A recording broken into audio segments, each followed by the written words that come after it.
ಶುಭೋದಯಗಳು ವಿದ್ಯಾರ್ಥಿಗಳೇ. ನಾವು ನಿನ್ನೆಯ ಅವಧಿಯಲ್ಲಿ ಡಾಕ್ಟರ್ ಬೆಸಗರಹಳ್ಳಿ ರಾಮಣ್ಣನವರು ಬರೆದಂತಹ ಕಣಜ ಎನ್ನುವಂತಹ ಕೃತಿ ಆಯ್ದುಕೊಳ್ಳಲಾದಂತಹ ಗಾಂಧಿ ಎನ್ನುವ ಗದ್ಯಭಾಗವನ್ನು ಪ್ರಾರಂಭಿಸಿದ್ವಿ. ಈ ಗದ್ಯಭಾಗದಲ್ಲಿ ಒಂದು ಸಣ್ಣ ವಿಚಾರವನ್ನು ಚಿತ್ರಿತಗೊಳಿಸಿ ಬಡವರಿಗೆ ಅಥವಾ ಬಡ ಜನತೆಯ ಸ್ಥಿತಿಗತಿಗಳನ್ನು ಸೂಕ್ಷ್ಮವಾಗಿ ತಿಳಿಸ್ತಾ ಬಂದರು. ಈ ಒಂದು ಸರ್ಕಾರಿ ಆಸ್ಪತ್ರೆಯಲ್ಲಿ ಆದಂತಹ ಒಂದು ದುಸ್ಥಿತಿಯನ್ನ ನಾವಿಲ್ಲಿ ನೋಡಿದ್ವಿ. ನಿನ್ನೆಯ ಅವಧಿಯಲ್ಲಿ ಸ್ವಲ್ಪ ಭಾಗ ವಿವರಿಸಿದ್ದ ನಾನು ನಿಮಗೆ. ಗಾಂಧಿ ಅನ್ನುವಂಥವರು ಮಹಾತ್ಮ ಗಾಂಧಿ ಅಲ್ಲ, ಒಬ್ಬ ಬಾಲಕ. ಈತನಿಗೆ ಸುಮಾರು 15 ವರ್ಷದ ಒಬ್ಬ ಪ್ರಾಯದ, ನಾನು ನಿನ್ನೆ ಇದನ್ನ ತಿಳಿಯಪಡಿಸಿದ್ದೆ ನಿಮಗೆ. 15 ವರ್ಷದ ಆಸ್ಪಾಸಿನಲ್ಲಿರುವಂತಹ ಬಾಲಕ ಗಾಂಧಿ, ಈತನಿಗೆ ಅನಾರೋಗ್ಯ ಅನ್ನುವಂತಹ ಉಂಟಾಗ್ತದೆ ಎನ್ನುವಂಥರ ಬಗ್ಗೆ ಕಥೆಯನ್ನು ಪ್ರಾರಂಭಿಸಿದ್ದಾಗಿದೆ. ಇದ್ದಂತಹ ಬೆಳಗ್ಗೆ ಎನ್ನುವಂತಹ ಒಂದು ಗ್ರಾಮದಲ್ಲಿ ತಾಯಿ ನಿಂಗಮ್ಮ, ತಾತ ಪ್ರಸಿದ್ಧೇಗೌಡ, ತಂಗಿ ಅಡ್ಡಿಯಾಗಿದ್ದವರು. ಬಾಲಕ ಗಾಂಧಿ ತಂದೆಯನ್ನ ಕಳ್ಕೊಂಡಿದ್ದಾನೆ. ಆತನ ಹೆಸರು ಮುಖ್ಯಗೌಡ ಅಂತ ಮುಂದೆ ಕೊಡ್ತಾರೆ, ನಂತರ ಹೇಳ್ತೇನೆ. ಹೀಗೆ ಅನಾರೋಗ್ಯದ ನಿಮಿತ್ತ ಆಸ್ಪತ್ರೆಗೆ ಹೋಗಿದಂಥ ಸಂದರ್ಭ. ಹಾಗೆ ಇವರ ಕಡೆ ಯಾರೂ ಗಮನ ಕೊಡುವುದೇ ಇಲ್ಲ. ಆಸ್ಪತ್ರೆಯಲ್ಲಿ ವೈದ್ಯರುಗಳಾಗಿರಲಿ, ಅಲ್ಲಿದ್ದಂತಹ ಸಹೋದ್ಯೋಗಿಗಳಾಗಿರಲಿ ಅವರಿಗೆ ಗಮನ ಕೊಡೋದೇ ಇಲ್ಲ. ಸಿಟ್ಟಿಗಿದ್ದಂತಹ ಅಥವಾ ತಾಳ್ಮೆ ಕಳ್ಕೊಂಡಂತಹ ಬಾಲಕ ಗಾಂಧಿ ವೈದ್ಯರನ್ನ ಸಂಧಿಸಲಿಕ್ಕೋಸ್ಕರವಾಗಿ ನೇರವಾಗಿ ಹೊರಟಾಗೆ ಆ ವೈದ್ಯ ಬಾಲಕ ಗಾಂಧಿಯೊಂದಿಗೆ, ನಿಂಗಮ್ಮನೊಂದಿಗೆ ಯಾವ ರೀತಿ ನಡ್ಕೊಂಡಿತ್ತು ಇದೆಲ್ಲವನ್ನ ನಾವು ನಿನ್ನೆಯ ಅವಧಿಯಲ್ಲಿ ನೋಡಿದ್ವಿ. ವೈದ್ಯರಿಗಿರಬೇಕಾದಂತಹ ಮುಖ್ಯ ಲಕ್ಷಣ ಇಲ್ಲಿ ನಾವು ತಿಳ್ಕೊಳ್ಬೇಕಾಗ್ತದೆ. ಬಾಲಕ ಗಾಂಧಿ ಸಾಧಾರಣವಾದಂತಹ ಒಬ್ಬ ವ್ಯಕ್ತಿ. ಇದನ್ನೇ ಕೆಲವೊಂದು ನಿಯಮಗಳನ್ನು ತಿಳಿಯಪಡಿಸುತ್ತಾರೆ. ಇದು ಇಡೀ ಸಮಾಜದ ಒಂದು ಪಾಠ. ಇಡೀ ಸಮಾಜ ಇದನ್ನು ತಿಳ್ಕೊಳ್ಬೇಕು. ನಾವು ನಮ್ಮ ಸ್ಥಾನದಲ್ಲಿ ಇದ್ದಕ್ಕೆ ಆ ಸ್ಥಾನದ ಗೌರವವನ್ನು ಕಾಪಾಡಿಕೊಳ್ಳಬೇಕು. ವೈದ್ಯರಿಗೆ ಸಮಾಜ ದೊಡ್ಡ ಸ್ಥಾನ ಇದೆ. ನಮ್ಮ ಧರ್ಮಗ್ರಂಥಗಳಲ್ಲಿ ಒಂದು ಮಾತಿದೆ, ವೈದ್ಯೋ ನಾರಾಯಣ ಹರಿಹಿ ಅನ್ನುವಂತಹ ಒಂದು ಮಾತಿದೆ. ಬಹಳ ದೊಡ್ಡ ಸ್ಥಾನ. ಆ ಸ್ಥಾನವನ್ನು ಕಾಪಾಡಿಕೊಳ್ಳುವುದರಲ್ಲಿ ವಿಫಲರಾಗಿದ್ದಾರೆ ಅನ್ನುವಂತಹದ್ದನ್ನ ಸ್ವಯಂ ವೈದ್ಯರಾದಂತಹ ಡಾಕ್ಟರ್ ಬೆಸಗರಹಳ್ಳಿ ರಾಮಣ್ಣನವರು ಈ ಮೂಲಕ ನಮಗೆ ತಿಳಿಸಿಕೊಡುತ್ತಾರೆ. ಗಾಂಧಿಯ ಅನಾರೋಗ್ಯದಿಂದ ವೈದ್ಯರ ಮುಂದೆ ಹೋದ ಹಾಗೆ ಆ ವೈದ್ಯ ಏನೆಲ್ಲ ಮಾತಾಡ್ತಾನೆ, ಕೆಟ್ಟದಾಗಿ ನಡೆಸಿಕೊಳ್ತಾನೆ. ಮಹಾತ್ಮ ಗಾಂಧಿ ಅನ್ನುವಂತಹ ಹೆಸರನ್ನ ಇಟ್ಕೊಂಡಂತಹ ಆ ಗಾಂಧಿಯನ್ನು ಮತ್ತೆ ಮೇಲೆ ನೇತಾಗಿರುವಂತಹ ಮಹಾತ್ಮ ಗಾಂಧಿ ಅನ್ನುವಂತಹ ಹೇಗೆಲ್ಲ ಕಾಲ ಕಳೆದು ಇದು ಆ ಸ್ಥಳದಲ್ಲಿ ಆಗಬೇಕಾದಂತಹ ಸ್ಥಿತಿಯೇ, ಮಾಡಬೇಕಾದ ಕಾರ್ಯ ಇದೆ ಅಂತ ಪ್ರಶ್ನೆ ಹಾಕ್ಕೊಳ್ಬೇಕು. ಒಟ್ಟಾರೆಯಾಗಿ ಏನೋ ಗೊತ್ತಿಲ್ಲ, ಬಹಳ ಹೊತ್ತಿನ ನಂತರ ಬಾಲಕ ಗಾಂಧಿಯನ್ನ ಚಿಕಿತ್ಸೆಗೋಸ್ಕರವಾಗಿ ಕರ್ಕೊಂಡು ಹೋಗಲಾಯಿತು. ಪ್ರಾಥಮಿಕ ಚಿಕಿತ್ಸೆಯನ್ನ ಮಾಡಿ ಹಾಗೆ ಆ ವೈದ್ಯರಿಗೆ ಬಾಲಕ ಗಾಂಧಿಯ ಸ್ಥಿತಿ ಅರ್ಥ ಆಗ್ತಾ ಹೋಯಿತು. ಬಹಳ ಗಂಭೀರ ಇತ್ತು. ಆ ಗಂಭೀರ ಸ್ಥಿತಿಯಿಂದ ಸ್ವಲ್ಪ ಚಿಂತಾಜನಕರಿಗೆ ಇರಬೇಕು. ಅಲ್ಲಿಯೂ ಕೂಡ ಒಂದು ವಿಚಾರವನ್ನ ಕೊಡ್ತಾ ಹೋಗ್ರಿ.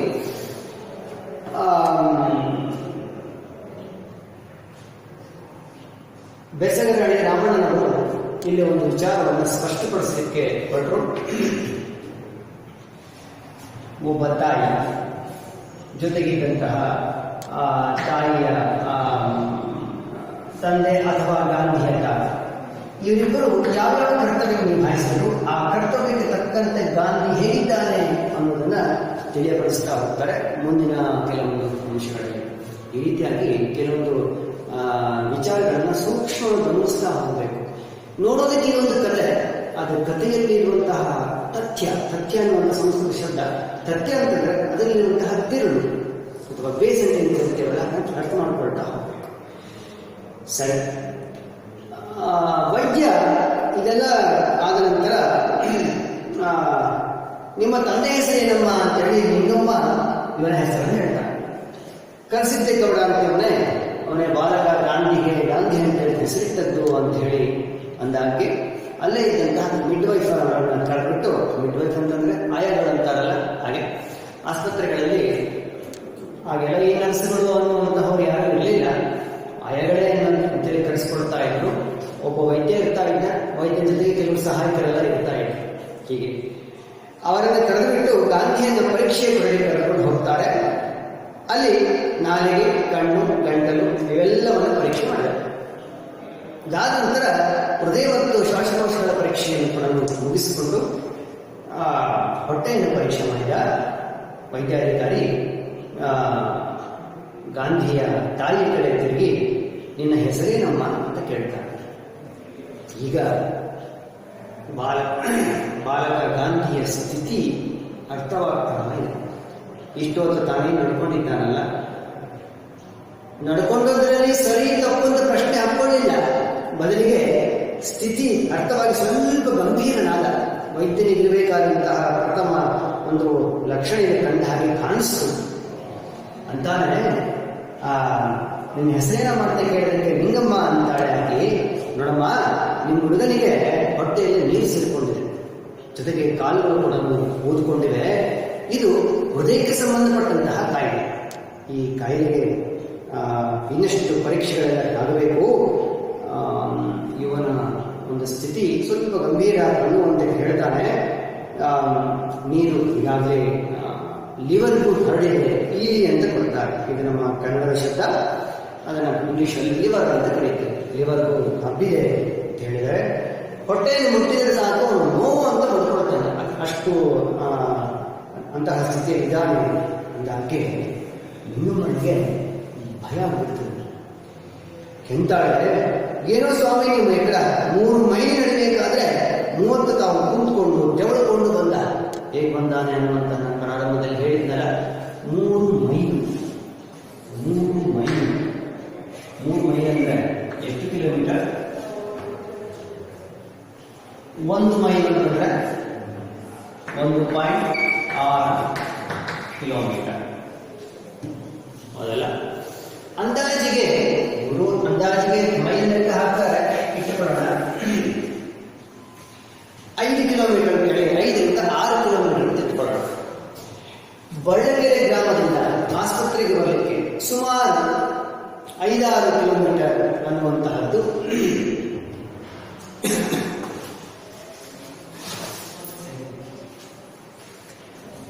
5-6 ಕಿಲೋಮೀಟರ್ ಅನ್ನುವಂತಹದ್ದನ್ನ ನಾವಿಲ್ಲಿ ಅಂದಾಜಿಸಬಹುದು. 5-6 ಕಿಲೋಮೀಟರ್ ಹೇಗೆ ಬಂದ ಇದನ್ನ ಅವರೇ ಕೊಡ್ತಾರೆ.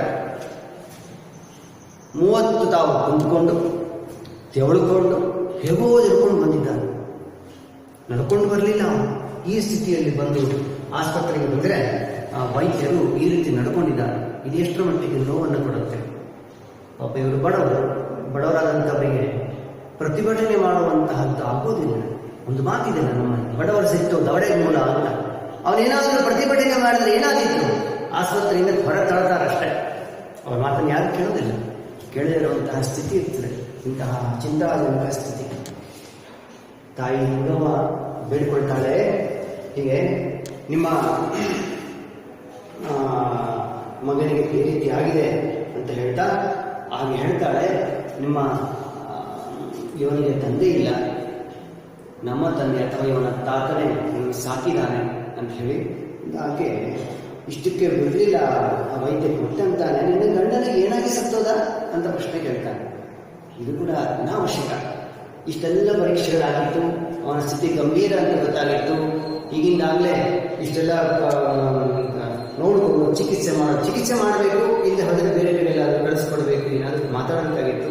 ಮತ್ತೆ ಮುಂದುವರಿಸ್ತಾನೆ, ನಿಮ್ಮ ಗಂಡನಿಗೆ ಏನಾಯಿತು, ಯಾಕೆ ಸತ್ತೋದ ಅಂತ ಕೇಳ್ತಾಳೆ. ಅದಕ್ಕೆ ಯಾಕೆ ಉತ್ತರ ಕೊಡ್ತಾಳೆ, ಸ್ವಾಮಿ ಸೇಂದಿ ಇಳಿಸೋಕ್ಕೋಸ್ಕರವಾಗಿ ಒಂದು ಸಾಹುಕಾರರಲ್ಲಿ ಕೆಲಸ ಮಾಡ್ತಾ ಇದ್ದ. ಸಾಹುಕಾರ ಹತ್ರದಲ್ಲಿ ಕೆಲಸಕ್ಕೆ ಇದ್ದ. ಸೇಂದಿ ಅಂದ್ರೆ ಗೊತ್ತಲ್ಲ, ಈ ಬ್ರಾಂದಿಯನ್ನು ತಯಾರಿಸಲಿಕ್ಕೋಸ್ಕರವಾಗಿ ಈಚಿನ ಮರದಲ್ಲಿ ಹಾಲನ್ನ ತೆಗಿತಾರೆ. ಸೇಂದಿ ಅಂತ ಕರೀತಾರೆ. ಮೇಲಿನ ಒಂದು ಮರದಲ್ಲಿ ಒಂದು ಮಣಕಿಯನ್ನು ಕಟ್ಟಿಟ್ಟಿರ್ತಾರೆ. ಅದರಲ್ಲಿ ಹನಿ ತೊಟ್ಟು ಬೀಳ್ತಾ ಇರ್ತದೆ. ಇಂತಿಷ್ಟು ಅವರಿಗೆ ತುಂಬಿಕೊಳ್ಳುತ್ತದೆ. ಅದನ್ನು ಕೆಳಗಿಳಿಸ್ಕೊಂಡು ಬರಬೇಕು. ಇನ್ನೊಂದು ಖಾಲಿ ಮಡಕೆ ಮೇಲಕ್ಕೆ ಇಡ್ತಾ ಇದ್ರು. ಇದನ್ನು ಸೇಂದಿ ಅಂತ ಕರೀತಾ ಇದ್ರು. ಆ ಸೇಂದಿ ಇಳಿಸಲಿಕ್ಕೋಸ್ಕರವಾಗಿ ಮೇಲಕ್ಕೆ ಹತ್ತಿದ್ದ, ಮರದಲ್ಲಿ ಕೆಳಗೆ ಬಿತ್ತು, ಅಲ್ಲೇ ಪ್ರಾಣ ಬಿಟ್ಟ. ಈ ರೀತಿ ಆಯಿತು. ನನಗೆ ಅಯ್ಯೋ ಪಾಪ ಅಂತಾನೆ ವೈದ್ಯ. ಬರೀ ಪಾಪ ಅಂದರೆ ಸಾಕಾಗೋದಿಲ್ಲ, ಬದಲಿಗೆ ಸೂಕ್ತವಾದಂತಹ ದಾರಿ ಮಾರ್ಗೋಪಾಯಗಳನ್ನು ಕೊಡಬೇಕು. ಈಗ ಹೇಳ್ತಾನೆ ನೋಡಿ, ನೋಡಮ್ಮ, ನಿಮ್ಮ ಹುಡುಗನಿಗೆ ಎಕ್ಸ್ರೇ ಆಗಬೇಕು, ಹೃದಯ ಪರೀಕ್ಷೆ ಆಗಬೇಕು, ರಕ್ತ ಮೂತ್ರ ಇನ್ನಿತರಗಳ ಪರೀಕ್ಷೆಗಳನ್ನು ಮಾಡಬೇಕಾಗ್ತದೆ. ಇಲ್ಲ, ಈಗ ಆಗುವಂತಹ ವಿಚಾರವಲ್ಲ. ಇದು ಹೇಳಲಿಕ್ಕೆ ಈ ವ್ಯಕ್ತಿ ಬೆಳಗ್ಗಿನಿಂದ ಸಂಜೆವರೆಗೂ ತಗೊಂಡ. ಇದು ಇಲ್ಲಿ ಆಗುವಂತಹದ್ದಲ್ಲ. ಡಿಸ್ಟ್ರಿಕ್ಟ್ ಆಸ್ಪತ್ರೆಗೆ ಹೋಗ್ಬೇಕು ಅಂತ, ಜಿಲ್ಲಾಸ್ಪತ್ರೆಗೆ ಹೋಗ್ರಿ, ಅಲ್ಲಿ ಎಲ್ಲ ಪರೀಕ್ಷೆ ಮಾಡ್ತಾರೆ, ಎಲ್ಲ ರೀತಿಯ ನಿಮಗೆ ಸವಲತ್ತುಗಳು ಅಲ್ಲಿ ಸಿಗ್ತಾವೆ, ಇಲ್ಲಿ ಸಿಗೋದಿಲ್ಲ. ಅಷ್ಟರಲ್ಲಿ ವೇಗವಾಗಿ ಕಾಯಿಲೆಗೆ ಸಂಬಂಧಪಟ್ಟಂತ ಎಲ್ಲ ವಿವರಗಳನ್ನು ಬರೆದು ಕೈಯಲ್ಲಿ ಚಿಟ್ಟಿಕೊಟ್ಟ. ಅವನ ಸ್ಥಿತಿ ಗಂಭೀರ ಅಂತ ಗೊತ್ತಾದ ಮೇಲೂ ಕೂಡ ಮತ್ತೆ ಅವರದ್ದು ಹಿಂದಿನ ಕಥೆ ಕೇಳ್ಕೊಂಡು, ಮತ್ತೆ ನಿನ್ನ ಗಂಡನಿಗೆ ಏನಾಗಿತ್ತು, ನಿಮ್ಮ ತಾತನಿಗೆ ಏನಾಗಿತ್ತು, ಮುತ್ತಾತಿಗೆ ಏನಾಗಿತ್ತು ಕೇಳ್ಕೊಂಡು ಕೂತ್ಕೊಂಡ್ರೆ ಪಾಪ ಅವರ ಸ್ಥಿತಿ ಏನು. ಅವನು ನೋವಂತ ಬಡಬಡ್ತಾ ಇದ್ದಾನೆ, ಹೇಳ್ಕೊಂಡಿಲ್ಲ ಅಷ್ಟೇ, ಗದ್ಯದಲ್ಲಿ ಕೊಟ್ಟಿಲ್ಲ ಅಷ್ಟೇ. ಹೊಟ್ಟೆಯನ್ನು ಸ್ವಲ್ಪ ಮುಟ್ಟಿಗೆ ಸಾಕು, ನೋವಂತ ಬಡಬಡ್ತಾ ಮುಟ್ಲಿಕ್ಕೆ ಬಿಟ್ಟಿಲ್ಲ ಅವನು. ಆ ಪರಿಯಾದಂತಹ ನೋವಿನಿಂದ ಗುರು ಅಂತ ಅವನು ಈಗಾಗಲೇ ಸುಮಾರು 5-6 ಕಿಲೋಮೀಟರ್ ನಡ್ಕೊಂಡು ಬಂದಿದ್ದಾನೆ, ತೆವಳ್ಕೊಂಡು ಬಂದಿದ್ದಾನೆ. ಅಂತವನನ್ನು ಹೇಗೆ ನಡೆಸ್ಕೊಳ್ಬೇಕು, ಈ ರೀತಿಯಲ್ಲಿ ಇದು ಪ್ರತಿಯೊಬ್ಬ ವೈದ್ಯರಿಗೆ ಇರಬೇಕಾದಂತಹ ಒಂದು ಎಚ್ಚರಿಕೆ. ಯಾವ ವೈದ್ಯರುಗಳು ಹೀಗಿರುವುದಿಲ್ಲ, ಕೆಲವರು ಮಾತ್ರ ಹೀಗಿದ್ದಾರೆ. ಹೀಗೆ ಇಷ್ಟ ಆಯಿತು. ಇನ್ನು ಲಿಂಗವ್ವ ಮತ್ತೆ ಬಾಲಕ ಗಾಂಧಿ ಆಸ್ಪತ್ರೆಯಿಂದ ಮನೆಗೆ ಬರ್ತಾ ಇದ್ದಾರೆ. ಮರುದಿನ ಬೆಳಗ್ಗೆ ಡಿಸ್ಟ್ರಿಕ್ಟ್ ಆಸ್ಪತ್ರೆಗೆ ಹೋಗಬೇಕು, ಅಲ್ಲಿ ತೋರಿಸ್ಕೊಳ್ಳಿಕ್ಕೆ ಹೋಗಬೇಕು. ಇತ್ತ ಮನೆಯಲ್ಲಿ ಕರೆಸಿದ್ದೇಗೌಡ ಇದ್ದಾನೆ. ಮಗಳನ್ನು ಮತ್ತೆ ಮೊಮ್ಮಗನನ್ನು ಆಸ್ಪತ್ರೆಗೆ ಕಳಿಸಿದ್ದಾರೆ. ಏನಾಗ್ತೀಯೋ ಅನ್ನುವ ಚಿಂತೆಯಲ್ಲಿ ಈಗ ಕೂತಿದ್ದಾನೆ. ಬಾಲಕ ಗಾಂಧಿಯ ಕೆಲವು ವಿಚಾರಗಳನ್ನು ನೆನಪಿಸ್ಕೊಳ್ತಾ ಇದ್ದಾರೆ. ಅದನ್ನ ಒಂದಿಷ್ಟು ಮಟ್ಟಿಗೆ ಓದ್ತಾ ಹೋಗಿ ನಂತರದಲ್ಲಿ ವಿವರಣೆ ಕೊಡ್ತಾರೆ. ಬಾಲಕ ಗಾಂಧಿಯ ಹುಟ್ಟಿದ ಸ್ಥಿತಿ, ಹುಟ್ಟಿದ ನಂತರ ಗಾಂಧಿ ಅನ್ನುವಂತಹ ಹೆಸರು ಹೇಗಿದ್ದ, ಯಾವ ರೀತಿ ಇಟ್ಟಂತಹದ್ದು ಅನ್ನೋದನ್ನು ಇಲ್ಲಿ ಕೊಡ್ತಾ ಹೋಗ್ತಾರೆ. ಮೊಮ್ಮಗನ ಚಿಂತಾಜನಕವಾದಂತಹ ಅವನ ಸ್ಥಿತಿ ಚಿಂತಾಜನಕವಾದದನ್ನು ಕರೆಸಿದ್ದೇವರಿಗೆ ಯಾರು ಹೇಳಿಕೊಡಬೇಕಾಗಿರಲಿಲ್ಲ. ಅವನ ಆಸೆಯ ಕುಡಿ ತನ್ನ ಮಗಳು ಲಿಂಗವ್ವ ಮತ್ತು ಮಕ್ಕಳು ಪದ್ದಿ ಮತ್ತು ಗಾಂಧಿ, ಈ ಮೂವರೇ ಕರೆಸಿದ್ದೇವರಿಗೆ ಒಂದು ಆಸ್ತಿ. ಲಿಂಗವ್ವ, ಪದ್ದಿ ಮತ್ತೆ ಗಾಂಧಿ. ತನ್ನ ಮಗಳಿಗೆ ಆಶ್ರಯದಾತರ ಆಗಬೇಕಾದಂತಹದ್ದು ಗಾಂಧಿ. ಪತಿ ಎಷ್ಟಾದರೂ ಕೂಡ ಹೆಣ್ಣು ಮಗಳಾಗಿದ್ದಂಥವಳು, ಇವತ್ತೆಲ್ಲ ನಾಳೆ ಮದುವೆ ಮಾಡಿಕೊಂಡು ಆಕೆ ಹೋಗುವಂಥವಳು. ನನ್ನ ಮಗಳ ರಕ್ಷಣೆಗೆ ಗಂಡನಿಲ್ಲ, ಮಗನೇ ಅಥವಾ ಈಕೆಯ ಮಗನಾದಂತಹ ಗಾಂಧಿ ಅಥವಾ ಮೊಮ್ಮಗನೇ ಅನ್ನುವಂತಹ ರೀತಿಯಲ್ಲಿ ಚಿಂತೆಯಲ್ಲಿ ಮುಳುಗಿದ. ಇಲ್ಲಿಂದ 15 ವರ್ಷಗಳ ಹಿಂದಿನ ಕೆಲವು ಘಟನೆ ನೆನೆಸಿಕೊಳ್ತಾರೆ. ಗಾಂಧಿ ಹುಟ್ಟಿದಂತಹ ಒಂದು ಸಮಯ. ಒಮ್ಮೆ ಕರ್ಸಿದ್ದಿಗೌಡ ಮತ್ತೆ ಅಳಿಯ ಬುಕ್ಕೇಗೌಡ ಇಲ್ಲಿ ಬಂತು ನೋಡಿ, ಗಾಂಧಿಯ ತಂದೆಯ ಹೆಸರು. ಇದನ್ನು ನೀವಿಲ್ಲಿ ಎಲ್ಲಿ ಕೂಡ ಪ್ರಶ್ನೆಗಳಿಲ್ಲ, ಪ್ರಶ್ನೆಗಳು ಅಂತದಿಲ್ಲ, ವಿವರಣೆಗಳ ಸಂದರ್ಭದಲ್ಲಿ ಇದನ್ನು ಸೇರಿಸಬಹುದು. ಇವರಿಬ್ಬರು ಗದ್ದೆಯಲ್ಲಿ ಕೆಲಸಕ್ಕೋಸ್ಕರವಾಗಿ ಹೊರಟಿದ್ರು. ಅಂದು ಸಂಜೆ ಸುಸ್ತಾಗಿ ಕೆಲಸ ಮುಗಿಸಿಕೊಂಡು ಮನೆಗೆ ಬಂದಿದ್ರು. ಮನೆಗೆ ಬರುವಂತಹ ಸಂದರ್ಭದಲ್ಲಿ ಮೊರದಲ್ಲಿ ಮಗು ಮಲಗಿತ್ತಂತೆ. ರಗರಗನೆ ಉರಿಯುತ್ತಾ ಮೊಮ್ಮಗು ಮಲಗಿತು. ಮೊರ ತುಂಬ ರಗರಗನೆ ಉರಿಯುತ್ತಾ ಮೊಮ್ಮಗು ಮಲಗಿತು. ಕನ್ನಡ ಶಬ್ದಗಳು ಎಷ್ಟು ಸುಂದರವಾಗಿರ್ತವೆ ನೋಡಿ, ಅರ್ಥ ಮಾಡಿಕೊಂಡ್ರೆ ಅರ್ಥ, ಇಲ್ಲಿದ್ರೆ ಅನರ್ಥ ಆಗುತ್ತದೆ. ಅರ್ಥ ಏನಿದೆ, ವಿಚಾರ ಏನಿದೆ? ಮೊರದ ಗೊತ್ತಲ್ಲ, ಬಹುಶಃ ನಿಮ್ಗೆ ಕೆಲವರಿಗೆ ಗೊತ್ತಿರಲಿಲ್ಲ ಅಂತ ಅನಿಸುತ್ತೆ. ಇನ್ನೊಂದು ಕೆಲವು ದಿನಗಳು ತಾಳೆ ಅವರೆಲ್ಲ ಮೀಸಲು ಬರ್ತಾಳೆ. ಇಂತಹದ್ದು ಮೊರ ಅಂತ ಇದ್ರು, ಹೀಗೆ ಬಳಸ್ತಾ ಇದ್ರು, ಇದಕ್ಕೆ ಇಟ್ಟಿದ್ರು, ಎಲ್ಲ ಬರುತ್ತೆ. ಏನೇನು ಮೀಸಲು ಬರುತ್ತೋ ನೋಡೋಣ ಮುಂದಿನ ದಿನಗಳಲ್ಲಿ. ಮೊರ ಅನ್ನುವಂತಹದ್ದು ಧಾನ್ಯಗಳನ್ನ ಹಸನು ಮಾಡಲಿಕ್ಕೆ ಬಳಸುವಂತಹ ಒಂದು ಬಿದಿರಿನ ಸಾಧನ. ಈಗ ಈ ರೀತಿಯಲ್ಲಿ ಹಸನು ಮಾಡ್ತಾ ಧಾನ್ಯಗಳನ್ನು ಶುದ್ಧಿ ಮಾಡುವುದು. ಈಗ ಶುದ್ಧಿ ಮಾಡುವಂಥದ್ದು ಎಲ್ಲಿಯೇ ಇರುತ್ತದೆ, ಈಗೆಲ್ಲ ರೆಡಿಯಾಗಿರುತ್ತಾರೆ. ರೆಡಿಯಾಗಿ ಬಂದದ್ದನ್ನು ತಿಂದು ಬೇಯಿಸ್ಕೊಳ್ಳಿಕ್ಕೆ ಕಷ್ಟ, ಅದು ಕೂಡ ರೆಡಿಯಾಗಿರ್ತದೆ. ಏನಿಲ್ಲ, ಬೇಯಿಸಿಟ್ಬಿಟ್ಟಿರ್ತಾರೆ, ಮನೆಗೆ ಬಿಸಿ ಮಾಡೋದು ತಿಂದುಬಿಡೋದಂತಾನೆ. ಇನ್ನು ಮೊರೆಯಲ್ಲಿ ಬರಬೇಕು, ಧಾನ್ಯಗಳು ಶುದ್ಧ ಮಾಡದಿದ್ದರೆ ಶುದ್ಧ ಮಾಡುವಂತಹ ವ್ಯಕ್ತಿಗಳು ಹೊರಟೋದು, ಯಾವುದೋ ಹೊರಟೋದು, ಅವ್ರ ಕಾಲ ಮುಗೀತು. ಹೀಗಾಗಿ ಮೊರ ಗೊತ್ತಾಗೋದಿಲ್ಲ. ಇಷ್ಟಿಟ್ಕೊಳ್ಳಿ, ಗೊತ್ತಿತ್ತಂಥವರು ಗೊತ್ತು ಮಾಡ್ಕೊಳ್ಳಿ, ಇಲ್ಲದೇ ಇರೋಂಥವ್ರು ಏನೋ ನಿಮ್ಮದೇ ಒಂದು ಕಲ್ಪನಾ ರೂಪದಲ್ಲಿ ಹೋಗಿ. ಮೊರ ಧಾನ್ಯವನ್ನು ಶುದ್ಧೀಕರಿಸುವಂತಹದ್ದು. ಶಬ್ದವನ್ನು ಹೇಗೆ ಬಳಸ್ತಾರೆ? ಮೊರದ ತುಂಬ ರಗರಗನೆ ಉರಿತಾ ಮೊಮ್ಮಗು ಮಲಗಿತ್ತು ಅಂತ. ಈ ವಾಕ್ಯವನ್ನು ಓದಿದರೆ ನಮ್ಮ ಹಳೆಯ ವಿದ್ಯಾರ್ಥಿ ಒಂದು ಮಾತು ಹೇಳಿದ್ದಾರೆ, ಸರ್ ಮೊರದ ತುಂಬ ಏನೋ ಅರ್ಥ ಮಾಡ್ಕೊಂಡ್ರೆ ರಗರಗನೆ ಉರಿಯುತ್ತಾ ಅಂದ್ರೆ ಅದು ಯಾರು ಬೆಂಕಿ ಹಚ್ಚಿದ್ರು ಸರ್? ಉರಿಯೋದಂದ್ರೆ ಬೆಂಕಿ ಹಚ್ಚಿರೋದು, ಉರಿಯೋದಂದ್ರೆ ಅರ್ಥ. ಅದಕ್ಕೆ ಹೇಳ್ತಾರೆ ಕನ್ನಡ ಶಬ್ದಕ್ಕೆ ಎಷ್ಟು ಸುಂದರವಾಗಿರ್ತಾರೆ. ಉರಿಯೋದು ಯಾಕೆ ಬಳಸಿದ್ರು? ಉರಿ ದಹಿಸು ಅಂತ ಅರ್ಥವಾಗ್ತದೆ. ಎಲ್ಲಾದ್ರೂ ಬೆಂಕಿ ಹಚ್ಚಿದ್ರೆ, ಉರಿದ್ರೆ ಆ ಬೆಂಕಿಯಿಂದ ಬೆಳಕು ಬರ್ತಾ ಇರ್ತದೆ ನೋಡಿ. ಬೆಳಕು ಬಂದಾಗ ನಮ್ಮ ಕಣ್ಣು ಆ ಕಡೆ ಹೋಗ್ತದೆ, ಇಲ್ಲಿ ಯಾರು ಬೆಂಕಿ ಹಚ್ಚಿದ್ದಾರೆ, ಇಲ್ಲೇನು ಬೆಳಕು ಬರ್ತಾ ಇದೆ ಅಂತಾರಲ್ಲೇ. ಹಾಗೆ ರಗ ರಗನೆ ಉರಿಯೋದು ಅಂತಂದ್ರೆ ನಮ್ಮ ಆಕರ್ಷಣೆಯ ಕೇಂದ್ರ. ಮಗು ಆಕರ್ಷಣೆಯ ಕೇಂದ್ರವಾಗಿತ್ತು. ರಗ ರಗನೆ ಉರಿಯುತ್ತಾ ಮಲಗಿತ್ತು ಅಂದ್ರೆ ತಕ್ಷಣಕ್ಕೆ ಆ ಮಗುವಿನ ಕಡೆ ಗಮನ ಹೋಯಿತು. ಎಲ್ಲಾರು ದೂರದಲ್ಲಿ ಬೆಂಕಿ ಬಿದ್ದರೆ ಹೇಗೆ ಗಮನ ಹರಿಸ್ತೇವಲ್ಲ, ಕಣ್ಣು ಹರಿಸ್ತೇವಲ್ಲ, ಹಾಗೆ ಕರೆಸಿದ್ದೇಗೌಡ ಬುಕ್ಕೇಗೌಡ ಮನೆಗೆ ಬಂದಾಗ ತಕ್ಷಣಕ್ಕೆ ಮಗು ಹುಟ್ಟಿದೆ ಅಂತ ಸುದ್ದಿ ಗೊತ್ತಾಯಿತು. ತಕ್ಷಣಕ್ಕೆ ಆ ಮೊರದಲ್ಲಿ ಮಲಗಿದ ಮಗುವಿನ ಕಡೆ ಗಮನ ಹೋಯಿತು. ಕನ್ನಡ ಇಂತಹ ಸುಂದರ ಶಬ್ದಗಳು ಎಷ್ಟು ಹೇಳ್ತಾ ಹೋದ ತರಗತಿ ಮುಗಿಯುವುದೇ ಇಲ್ಲ. ಹೀಗೆ ನೋಡಿದ ಮೊಮ್ಮಗನನ್ನ ಗಾಂಧಿ, ಆ ಗಾಂಧಿ ಅನ್ನುವಂಥ ಹೆಸರು ಅವನಿಗೂ ಇದ್ದಿಲ್ಲ. ಅವನ ಕಿವಿಗಳು ಮಾತ್ರ ಅಗಲವಾಗಿದ್ದು ಅಂತೆ. ಮಹಾತ್ಮ ಗಾಂಧೀಜಿ ಇರ್ತಾ ಇದ್ದಲ್ಲ ಹಾಗೆ. ಮಹಾತ್ಮ ಗಾಂಧೀಜಿಯವರು ನೋಡಿದ್ದೀರಾ ಅನ್ನೋದಕ್ಕೆ ನಾನು ಹುಟ್ಟೇ ಇದ್ದೀನಿ ಸರ್ ಅಂತ ಪಾಪ ಕೆಲವು ಮಕ್ಕಳು ಹೇಳಿದ್ರು. ಹುಟ್ಟೋದು ಬೇಡ, ಚಿತ್ರದಲ್ಲಿ ಫೋಟೋಗಳಲ್ಲಿ ಮತ್ತೆ ಟಿವಿಗಳಲ್ಲಿ ನೋಡಿರ್ತೀರಲ್ವೇ, ಮಹಾತ್ಮ ಗಾಂಧೀಜಿ ಮತ್ತು ಅಗಲವಾದಂತಹ ಕಿವಿಗಳು. ಚಿತ್ರಗಳಲ್ಲಿ ಪಾಪ ಸಣ್ಣ ಕಿವಿಗಳು ಬಿಡಿಸಿದ್ದಾರೆ, ಗೊತ್ತಿಲ್ಲ ನಮಗೆ. ಅಗಲ ಕಿವಿನೇ ಬಿಡಿಸ್ಬೇಕು, ಅದೇನಾದ್ರೂ ಆಗಿದೆ. ಮಹಾತ್ಮ ಗಾಂಧೀಜಿಯವರು ಹೀಗೆ ಹೇಗೆ ಕಿವಿಗಳನ್ನ ಹೊಂದಿದ್ರೋ ಅದೇ ಬಗೆಯಲ್ಲಿ ಆ ಮಗುವಿನ ಕಿವಿಗಳಿದ್ದಿರುತ್ತೆ. ಹಾಗೆ ಬಹಳ ಸಂತೋಷಗೊಂಡ ಕರೆಸಿದ್ದೇಗೊಂಡ ಮೊಮ್ಮಗ ಹುಟ್ಟಿದ್ದಾನೆ ಅನ್ನುವಂತಹ ಸಂತೋಷ. ಹಾಗೆ ಅಗಲವಾದ ಕಿವಿಗಳು ಮತ್ತು ಕರೆಸಿದ್ದೇಗೊಂಡ ಬಹಳ ವರ್ಷಗಳಿಂದ ಶಿವಪುರಕ್ಕೆ ಹೋಗಿ ಮಹಾತ್ಮ ಗಾಂಧೀಜಿಯವರನ್ನು ಖುದ್ದಾಗಿ ದರ್ಶನ ಪಡೆದು ಬಂದಂತಹ ಸುತ್ತಮುತ್ತಲಿನ ಏಕೈಕ ವ್ಯಕ್ತಿ ಎನ್ನುವಂತಹ ಒಂದು ಕಾರಣ. ಇದು ನೋಡಿ, ಆ ಬಾಲಕನಿಗೆ ಗಾಂಧಿ ಎನ್ನುವ ಹೆಸರು ಬಂತು. ಮಗುವನ್ನು ನೋಡಿದುಕೊಳ್ಳೆ ಕರೆಸಿದ್ದೇಗೌಡನಿಗೆ ಸಂತೋಷವಾಗಿ ಜೋಯಿಸರ ಮನೆಗೆ ಹೋಗ್ತಾರೆ. ಮಗುವಿನ ವಿಚಾರಗಳನ್ನ ಹೇಳ್ತಾರೆ. ಇಂತಹ ಗಳಿಗೆಯಲ್ಲಿ ಹುಟ್ಟಿದ ಹಾಗೆ ಇನ್ನೆಲ್ಲ ವಿಚಾರವನ್ನ. ಮಗುವಿಗೆ ಈಗ ಹೆಸರನ್ನು ಇಡಬೇಕು. ಹೆಸರಿಡಲಿಕ್ಕೋಸ್ಕರವಾಗಿ ಜೋಯಿಸರು ಆಲೋಚನೆ ಮಾಡ್ತಾರೆ. ಮಗುವಿನ ಕಿವಿಗಳು ಗಾಂಧಿ ಇದ್ದಾಗಿವೆ ಅಂತ ಹೇಳ್ತೀರಾ. ಇನ್ನೊಂದು, ಕರೆಸಿದ್ದೇಗೌಡ ಹಿಂದೊಮ್ಮೆ ಅವರ ಪ್ರದೇಶಕ್ಕೆ ಮಹಾತ್ಮ ಗಾಂಧೀಜಿಯವರು ಬಂದಿದ್ರಂತೆ. ಮಹಾತ್ಮ ಗಾಂಧೀಜಿಯವರನ್ನ ಭೇಟಿಯಾಗಲಿಕ್ಕೋಸ್ಕರ ಈ ಬಳ್ಳಗೆರೆ ಗ್ರಾಮದ ಬಹಳಷ್ಟು ಜನ ಹೋಗಿದ್ರಂತೆ. ಮಹಾತ್ಮ ಗಾಂಧೀಜಿಯವರನ್ನ ಮಾತಾಡಿಸಲಿಕ್ಕೆ ಆಗಿರಲಿಲ್ಲ ಅವರಿಗೆಲ್ಲ. ಆಗದೆ ಕರೆಸಿದ್ದೇಗೌಡ ಒಬ್ಬನೇ ಗಾಂಧೀಜಿಯವರನ್ನು ಭೇಟಿ ಮಾಡಿ ಬಂದಿದ್ದರಂತೆ. ತನಗೊಂದು ಹೆಗ್ಗಳಿಕೆ, ನಾನು ಗಾಂಧೀಜಿಯನ್ನು ಮಾತಾಡಿಸಿ ಬಂದಿದ್ದೇನೆ ಅನ್ನುವಂತಹ ಹೆಗ್ಗಳಿಕೆ. ಈ ಎರಡು ಕಾರಣ. ಒಂದು, ಬಾಲಕ ಗಾಂಧಿಗೆ ಅಗಲವಾದ ಕಿವಿಗಳಿದೆ. ಎರಡನೇದಾಗಿ ಈ ಊರಿಗೆ ಒಬ್ಬನೇ ಮಹಾತ್ಮ ಗಾಂಧೀಜಿಯವರನ್ನ ಭೇಟಿ ಮಾಡಿ ಮಾತಾಡಿಸಿದಂತಹ ವ್ಯಕ್ತಿ. ಈ ನೆನಪಿಗೋಸ್ಕರವಾಗಿ ನಿನ್ನ ಮೊಮ್ಮಗನಿಗೆ ಗಾಂಧಿಯನ್ನು ಹೆಸರಿಟ್ಟು ಬಿಡು ಅಂದ್ಬಿಟ್ರು ಜೋಯಿಸರು. ಒಪ್ಕೊಂಡ್ಬಿಟ್ಟ. ಬಹಳ ಮುಗ್ಧ ಕರೆಸಿದ್ದೇಗೌಡ, ಉತ್ತಮನಾದಂತಹ ವ್ಯಕ್ತಿಯಾಗಿದ್ದ. ಹಾಗೆ ಅಂತೂ ತೀರ್ಮಾನ ಆಯಿತು. ಮಹಾತ್ಮ ಗಾಂಧಿ ಅನ್ನುವಂತಹ ಹೆಸರು ಸಿದ್ಧಪಡಿಸಿಕೊಂಡು ಮನೆಗೆ ಬಂದ.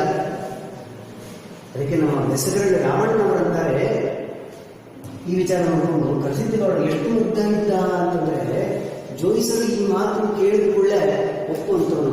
ಒಂದು ವೇಳೆ ಜೋಯಿಸರೇನಾದ್ರು ತಪ್ಪಾಗಿ ಹೇಳಿದ್ರೆ, ಏನು ತಪ್ಪಾಗಿ, ನೋಡು ನಿಮ್ಮ ಮೊಮ್ಮಗ ಹುಟ್ಟಿದಾರಲ್ಲ, ಆ ಮೊಮ್ಮಗ ಮತ್ತೆ ಯಾರು ಅಲ್ಲ ಗಾಂಧೀಜಿನೇ ಅಂದ್ಬಿಟ್ಟಿದ್ರೆ ಗಾಂಧೀಜಿ ಸತ್ತು ನಿನ್ನ ಮಗಳಲ್ಲಿ ಹುಟ್ಟಿದ್ದಾನೆ ಅಂದು ಬಿಟ್ಟಿದ್ರೆ ನಂಬಿಬಿಡ್ತಾ ಇದ್ದ. ಅಷ್ಟು ಮುಗ್ಧನಾದಂತಹ ವ್ಯಕ್ತಿ, ಅಷ್ಟು ಮುಗ್ಧ ಅನ್ನೋದಕ್ಕಿಂತಲೂ ಉತ್ತಮನಾದಂತಹ ವ್ಯಕ್ತಿ. ನೋಡಿ, ಒಂದು ವಿಚಾರ ನಾನು ನಿನ್ನೆ ತರಗತಿಯಲ್ಲಿ ಹೇಳಿದ್ದೆ. ಹಳ್ಳಿಯ ವ್ಯಕ್ತಿಗಳನ್ನ ಸಹಜವಾಗಿ ಅವರ ವರ್ತನೆಯಿಂದ ಮುಗ್ಧರು, ದಡ್ಡರು ಏನೆಲ್ಲ ಹೆಸರಿಟ್ಟು ಕರೀತೇವೆ. ಆದರೆ ಅವರಲ್ಲಿರುವಂತಹ ಬುದ್ಧಿವಂತಿಕೆ ಬೇರೆಯವರಿಗೆ ಇರಲಿಕ್ಕೆ ಸಾಧ್ಯತೆಗಳಿಲ್ಲ.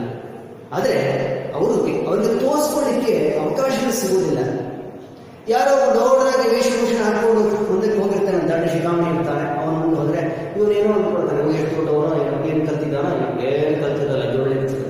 ಹಾಗೆ ಅದು ಕೂಡ ಆ ವ್ಯಕ್ತಿ ಬುದ್ಧಿವಂತನಾದಂತಹ ಹಳ್ಳಿಗ ಅವನೊಂದಿಗೆ ಡಿಸ್ಟೆನ್ಸ್ ಮೇಂಟೈನ್ ಮಾಡ್ತಾನೆ.